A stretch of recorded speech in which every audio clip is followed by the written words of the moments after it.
Hey, it's Michael. Today's quick tip is framing for a custom shower.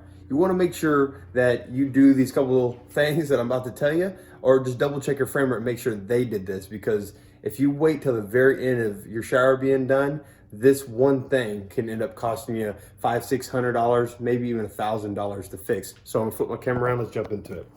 So right over here, this is our curb for our custom shower, and this will be a mud bed, and there'll be tile floor and tile up the wall. And then once we're all done, this is actually going to be, let me step back, this is going to be a glass door, so you reach over there and you can open a door. Well, these glass doors are really heavy. So you see here, when we built our custom pan, this is the original 2x4. So these were not here. So this curb ran into here, and this was just a void.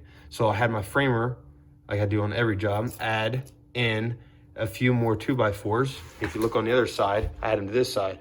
So what happens is, once we get done with the shower, our glass company will come in and they'll put these brackets in the wall. Now, if you don't have supports in there, they'll go through the tile, through the backer board, and then they'll hit nothing. They might think they hit something because the tile's hard.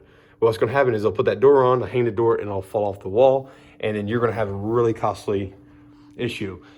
And this is something you can come back later and add this in, because once the concrete board goes on, then your tile's on, dude, it's done. So the only way to beat this back up is to tear it back off and redo it. So very costly mistake, end up costing you a lot of money. So just make sure you add in that framing, run all the way up, and just make sure it's beefed in really good. Anyways, hey, if you're new here, go ahead and subscribe, smash that bell icon so you're notified every single time I put up a new video. If you got some value from this, just comment below, framing. Hope that helps. Talk to you.